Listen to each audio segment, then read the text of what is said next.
Que la paix et la bénédiction de Dieu soient sur toi. Assalamu alaikum wa rahmatullah. Au premier rayon de soleil, tout au long du mois de Ramadan, éveillons nos cœurs à travers une sagesse. Ensemble, offrons-nous un moment de réflexion et de sérénité pour illuminer nos journées.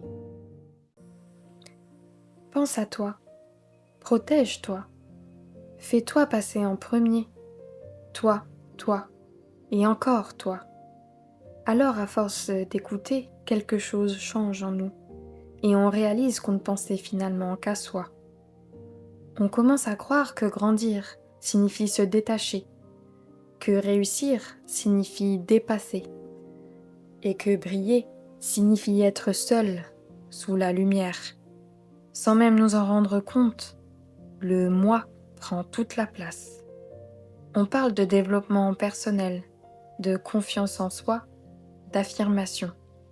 Et tout cela a sa valeur, mais a aussi ses limites. À force de se concentrer sur soi, on oublie ce qui nous relie.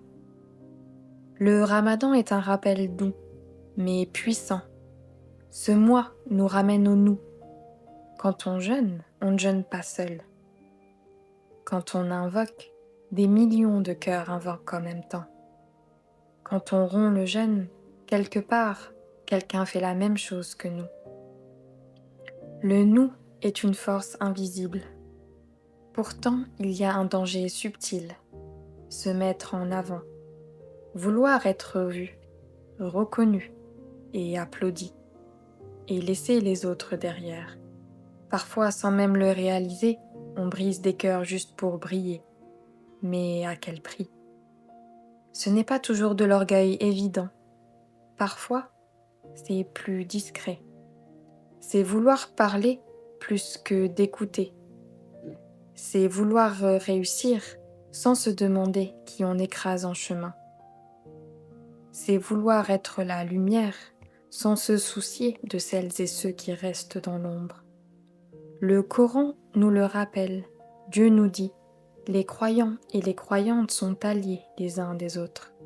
Alliés, pas concurrents ni rivaux. Réapprendre le nous, c'est réapprendre la responsabilité. C'est se demander, qui est impacté par mes choix? Qui ai-je oublié? Et qui puis-je élever avec moi?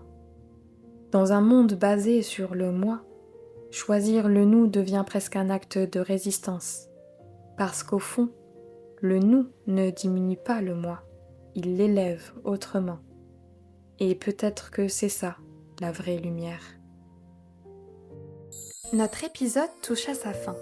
On se retrouve demain, si Dieu le veut, pour une nouvelle sagesse. Je te souhaite une journée douce et lumineuse, que la paix et la bénédiction de Dieu soient sur toi.